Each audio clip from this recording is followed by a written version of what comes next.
Hello दोस्तों, एक बार फिर से आप सभी का स्वागत है हमारे चैनल प्रेप फॉर एग्जाम में। आज हम बात करेंगे 4 और 5 अप्रैल की सभी इंपॉर्टेंट करंट अफेयर्स की। सो गाइस, चैनल को सेशन को लास्ट तक जरूर देखिएगा, बहुत ही इंपॉर्टेंट क्वेश्चन है।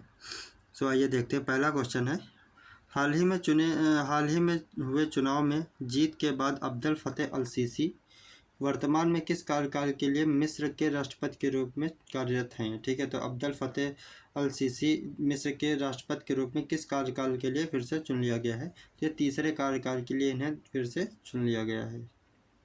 नेक्स्ट क्वेश्चन, भारतीय सेना की किस डिवीजन ने व्यापक वायु रक्षा अभ्यास किया जिसमें नए और एकीकृत विमान रोधी हथियार प्रणालियों का परीक्षण किया है। नए और एकीकृत विमान रोधी हथियार प्रणालियों का परीक्षण किया है, तो वह किस डिवीजन ने किया है, तो एरावत गगन रक्षक के द्वारा यह अभ्यास किया गया है। ठीक है, अगर हम डिटेल में बात करें तो इस अभ्यास में विमान रोधी हथियारों, टैंकों और ड्रोनों ने अपनी क्षमताओं का प्रदर्शन किया है। तो इसमें विमान रोधी हथियारों को परीक्षण किया गया, टैंकों का और ड्रोनों का परीक्षण किया गया है। ठीक है, यह अभ्यास भविष्य के संघर्षों में संभावित हवाई युद्ध परिदृश्यों के लिए भारतीय सेना की तैयारियों को रेखांकित करता है। ठीक है, तो अगर कोई भी भविष्य में कभी भी हवाई युद्ध होता है तो उसमें युद्ध में भारतीय सेना की तैयारियों को रेखांकित करता है। ठीक है, उसके ताकि वो अपनी क्षमता को जान सके। भारतीय सेना की बात करें तो भारतीय सेना का मुख्यालय नई दिल्ली में है। Chief of defence staff CDS वर्तमान में जनरल अनिल चौहान है और थल सेना अध्यक्ष हैं general Manoj Pandey ji. Next question, निम्नलिखित में से किसे बनारस उत्तर प्रदेश क्षेत्र में GI टैग के रूप में मान्यता प्राप्त नहीं है। तो बनारस के उत्तर प्रदेश के बनारस के GI टैग के रूप में मान्यता प्राप्त नहीं है। किसे नहीं है, तो बनारस के गमछा को GI टैग प्राप्त नहीं है। बनारस के ठंडई, बनारस के शहनाई और बनारस के लाल भरवा मिर्च को GI टैग मिल चुका है। ठीक है, और इसकी हम बात करें तो बनारस के एक प्रसिद्ध पेय बनारस ठंडाई को GI टैग प्राप्त है। ठीक है, जो दूध, नट्स, बीज और मसालों के मिश्रण के लिए जाना जाता है, जिसे अक्सर धार्मिक त्योहारों के दौरान पिया जाता है। ठीक है, इसके अलावा बनारस के तबला, बनारस शहनाई, बनारस लाल भरवा मिर्च और बनारस के लाल पेड़ा सहित बनारस के विभिन्न उत्पादों को भी GI टैग पाने वाले में से थे। ठीक है, तो इसके अलावा बनारस लाल पेड़ा, बनारस के लाल भरवा मिर्च, बनारस शहनाई और बनारस तबला को भी GI टैग मिल चुका है। त्रिपुरा ने 2 GI टैग हासिल किए हैं। एक है पचरा रिगनाई के लिए, जो कि एक पारंपरिक पोशाक है। दूसरा माताबारी पेड़ा के लिए। ठीक है, माताबारी पेड़ा के लिए, जो कि एक मीठी क्या है, एक स्वीट है, मिठाई है माताबारी पेड़ा। तो माताबारी पेड़ा और पचरा रिगनाई के लिए त्रिपुरा को GI टैग दिया गया है। मेघालय के गारो टेक्सटाइल बुनाई और लिरनाई पॉटरी और चुबिची ने GI टैग प्राप्त किया। ठीक है, मेघालय के कौन से, मेघालय के गारो टेक्सटाइल बुनाई, लिरनाई पॉटरी और चुबिची ने GI टैग हासिल किया है। ठीक है, नेक्स्ट क्वेश्चन, किस AI कंपनी ने भावात्मक बुद्धिमत्ता के साथ दुनिया का पहला संवादात्मक AI पेश किया है। तो दुनिया का पहला संवादात्मक AI पेश किया गया किस कंपनी के द्वारा, तो ये ह्यूम कंपनी के द्वारा पेश किया गया है। इसकी डिटेल में अगर हम बात करें तो न्यूयॉर्क स्थित अनुसंधान प्रयोगशाला और प्रौद्योगिकी कंपनी ह्यूम ने भावात्मक बुद्धिमत्ता के साथ दुनिया का पहला संवादात्मक AI विकसित किया है। ठीक, ह्यूम AI को आजमाने के लिए उपयोगकर्ता अपनी वेबसाइट पर जा सकते हैं और माइक्रोफोन एक्सेस की अनुमति दे सकते हैं। ठीक है, तो माइक्रोफोन को ऑन कर सकते हैं और ऑन करने के बाद क्या होगा कि AI के साथ स्वतंत्र रूप से आप बातचीत कर सकते हैं इस माइक्रोफोन के जरिए, जो ऑन स्क्रीन बार के माध्यम से क्या करेगा, उपयोगकर्ता के स्वर और भावात्मक स्थिति को दर्शाता है। ठीक है, तो अब जब आप उससे बात करेंगे तो उस बातों को सुनकर वो क्या करेगा, उस बातों को, मतलब उसके स्वर को और उसकी भावात्मक स्थिति को वो ऑन स्क्रीन डिस्प्ले कर देगा, उसके ऑन स्क्रीन डिस्प्ले को दर्शा देगा उपयोगकर्ता की। ठीक है, नेक्स्ट क्वेश्चन, वित्तीय वर्ष 2023-24 में UPI लेन देन का कुल मूल्य क्या था। तो वित्तीय वर्ष 2023-24 में UPI का कुल मूल्य क्या था, तो 199.89 ट्रिलियन रुपये था। कितना, 199.89 ट्रिलियन रुपये का कुल मूल्य था। लेन देन का कुल मूल्य कितना था, 199.89 ट्रिलियन का। आइए इसके डिटेल में बात करते हैं। तो डिटेल में बात करें तो मार्च 2024 में यूपीआई लेन देन में उल्लेखनीय वृद्धि देखी गई है। ठीक है, तो मार्च 2024 में उल्लेखनीय वृद्धि देखी गई है। पिछले वर्ष की तुलना में मात्रा में 55% की वृद्धि हुई है। पिछले वर्ष की तुलना में अगर देखें तो मार्च में 55% की वृद्धि हुई है। ठीक है, मार्च 2024 में यूपीआई लेन देन का मूल्य 2023 की तुलना में 40% बढ़ गया। ठीक है, तो अगर पूरे मार्च 2024 तक की हम बात करें तो 2023 मार्च 2023 की तुलना में 40% बढ़ गया है, जो कि कुल मिलाकर अगर रुपयों में देखें तो यह 19.78 ट्रिलियन रुपए था। कितना? 19.78 ट्रिलियन रुपीज़ का लेन देन किया गया है मार्च 2024 में। ठीक है, और जो कि मार्च 2023 की तुलना में 40% अधिक है। ठीक है, अगर आगे बात करें तो नेक्स्ट क्वेश्चन, एक्सिस कैपिटल के प्रबंध निदेशक और मुख्य कार्यकारी अधिकारी के रूप में किसे नियुक्त किया गया है? तो एक्सिस कैपिटल के प्रबंध निदेशक और मुख्य कार्यकारी अधिकारी के रूप में अतुल मेहरा को नियुक्त किया गया है। ठीक, नेक्स्ट क्वेश्चन, 2024-25 के लिए भारतीय सूक्ष्म लघु एवं मध्यम उद्यम महासंघ फिज्म के अध्यक्ष के रूप में सर्वसम्मत से किसे चुना गया है?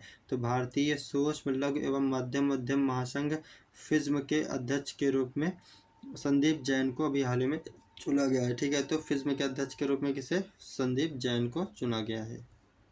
नेक्स्ट क्वेश्चन, भारतीय तटरक्षक बल आईसीजी के उस जहाज का नाम क्या है जो आसियान देशों में अपनी विदेशी तैनाती के तहत वियतनाम के बंदरगाह पर पहुंचा है? ठीक है, तो वियतनाम के बंदरगाह पर कौन पहुंचा है? तो भी आईसीजीएस समुद्र पहरेदार। ठीक है, तो आईसीजीएस समुद्र पहरेदार वो वियतनाम के बंदरगाह पर पहुंच चुका है। इसकी बात करें तो भारतीय तटरक्षक आईसीजी प्रदूषण नियंत्रण पोत समुद्र पहरेदार ने एक एकीकृत हेलीकॉप्टर के साथ वियतनाम के हो ची मिन्ह बंदरगाह पर दस्तक दिया। ठीक है, वियतनाम के हो ची मिन्ह बंदरगाह पर वह पहुंच चुका है। किस बंदरगाह पे? तो हो ची मिन्ह बंदरगाह पर वह पहुंच चुका है। नेक्स्ट क्वेश्चन, परमवीर चक्र उद्यान का उद्घाटन कहाँ किया गया है? तो परमवीर चक्र उद्यान का उद्घाटन अभी हाल ही में चेन्नई में किया गया है। ठीक है, कहाँ पे? चेन्नई में। नेक्स्ट क्वेश्चन, विश्व के सबसे बुजुर्ग व्यक्ति का हाल ही में निधन हो गया है, उनका नाम क्या है? तो विश्व के सबसे बुजुर्ग व्यक्ति का भी हाल ही में निधन हो गया है, तो उसका नाम है जुआन विंसेंट पेरेज। क्या है? जुआन विंसेंट पेरेज, जिनका भी हाल ही में निधन हो गया है। Next question, power finance corporation limited की स्थिति क्या है जिसने भारत सरकार को 2033 करोड़ रुपए का अब तक का सबसे अधिक अंतरिम लाभांश भुगतान किया है? ठीक है, तो पावर फाइनेंस कॉर्पोरेशन लिमिटेड की स्थिति क्या है? तो वो किस प्रकार की कंपनी है? तो यह एक महारत्न कंपनी है। पावर फाइनेंस कॉर्पोरेशन लिमिटेड कैसी कंपनी है? तो महारत्न कंपनी है जिसने भारत सरकार को 2033 करोड़ रुपए का अब तक का सबसे अधिक अंतरिम लाभांश भुगतान किया है। ठीक है, इसकी अगर हम बात करें तो पावर फाइनेंस कॉर्पोरेशन लिमिटेड ने भारत सरकार को 554 करोड़ रुपए का तीसरा अंतरिम लाभांश दिया, जिससे वित्त वर्ष 2023-24 के लिए कुल 2033 करोड़ रुपए हो गया। ठीक है, अगर इसके हम मुख्यालय की बात करें तो ये नई दिल्ली में है और इसके अध्यक्ष एवं प्रबंध निदेशक परमिंदर चोपड़ा जी हैं। ठीक है, की पॉइंट्स की बात करें तो power finance corporation limited PFC को महारत्न का दर्जा प्राप्त है, जो बिजली क्षेत्र में अपनी इसकी महत्वपूर्ण उपस्थिति एवं महत्व को दर्शाता है। तो ये बिजली क्षेत्र की महत्वपूर्ण कंपनी है। ठीक, पीएफसी महारत्न केंद्रीय सार्वजनिक क्षेत्र के उद्यम के रूप में भारत में बिजली में अग्रणी गैर बैंकिंग वित्तीय कंपनियों में से एक है। तो यह बिजली क्षेत्र की एक गैर बैंकिंग वित्तीय कंपनियों में से एक है। तो गैर बैंकिंग वित्तीय कंपनी है जो बिजली क्षेत्र की अन्य कंपनियों को क्या करता है? वित्त प्रोवाइड करता है। ठीक है, नेक्स्ट क्वेश्चन, किस मंत्रालय ने माई CGHS iOS ऐप लॉन्च किया है? तो माई CGHS iOS ऐप लॉन्च किया है किसने? तो स्वास्थ्य एवं परिवार कल्याण मंत्रालय के द्वारा माई CGHS iOS ऐप लॉन्च किया गया है। डिटेल में बात करें तो माई CGHS iOS ऐप को स्वास्थ्य एवं परिवार कल्याण मंत्रालय के सचिव श्री अपूर्व चंद्रा द्वारा लॉन्च किया गया है। ठीक, इसका उद्देश्य है, ऐप का उद्देश्य केंद्र सरकार स्वास्थ्य योजना जिसे CGHS यानी सेंट्रल गवर्नमेंट हेल्थ स्कीम, इसका फुल फॉर्म होता है क्या? सेंट्रल गवर्नमेंट हेल्थ स्कीम, जिसे शॉर्ट में CGHS कहते हैं। लाभार्थियों के लिए क्या किया गया? इलेक्ट्रॉनिक स्वास्थ्य कार्ड सूचना और संसाधनों तक पहुंच को बढ़ाना है। ठीक है, तो इलेक्ट्रॉनिक स्वास्थ्य कार्ड बनाए जाएंगे, सूचना और संसाधनों तक उनकी पहुंच को बढ़ावा दिया जाएगा ताकि वो सूचना और संसाधनों तक आसानी से पहुंच सके इस ऐप के जरिए। नेक्स्ट क्वेश्चन, KSTAR का पूर्ण रूप क्या है? वह परमाणु रिएक्टर जिसने 48 सेकंड के लिए 100 मिलियन डिग्री सेल्सियस प्लाज्मा प्राप्त किया है।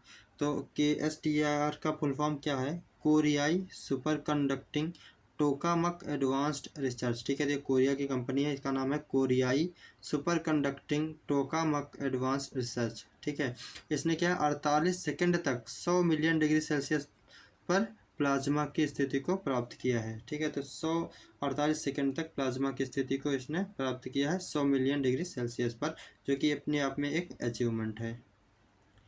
नेक्स्ट क्वेश्चन, किस देश ने भारतीय पर्यटकों के लिए ई वीज़ा की शुरुआत की है? तो भारतीय पर्यटकों के लिए ई वीज़ा की शुरुआत जापान के द्वारा भी हाल ही में की गई है। ठीक है, next question, vice admiral mark Hammond को उनकी भारत यात्रा के दौरान परंपरागत गार्ड ऑफ ऑनर किसने दिया है? तो परंपरागत गार्ड ऑफ ऑनर के सम्मान से भारतीय नौसेना ने सम्मानित किया है। किसे? वाइस एडमिरल मार्क हैमंड को। अगर हम बात करें तो रॉयल ऑस्ट्रेलियाई नौसेना के प्रमुख वाइस एडमिरल मार्क हैमंड। ठीक है, मार्क हैमंड रॉयल ऑस्ट्रेलियाई नौसेना के वाइस एडमिरल हैं। ठीक है, जिनको भारत की आधिकारिक यात्रा के दौरान भारतीय नौसेना ने गार्ड ऑफ ऑनर से सम्मानित किया है। और ये कौन है? ये है मार्क हैमंड। ठीक है, ऑस्ट्रेलियाई नौसेना के वाइस एडमिरल मार्क हैमंड है, जो अभी हाल ही में भारत की यात्रा पर आए हैं। Next question, Forbes world billionaires list 2024 के संबंध में निम्नलिखित कथनों पर विचार कीजिए। तो फोर्ब्स ने अभी वर्ल्ड बिलियनर्स लिस्ट 2024 जारी की है, जिसके निम्नलिखित कथनों पर विचार करना। पहला, सूची में 2781 अरबपतियों की वृद्धि हुई, जो पिछले वर्ष की तुलना में 141 अधिक है। ठीक है, तो सूची में क्या 2781 अरबपतियों की वृद्धि देखी गई, जो पिछले वर्ष की तुलना में 141 अधिक है। दूसरा, सूची में अमेरिका का दबदबा रहा, जहां 813 अरबपति हैं।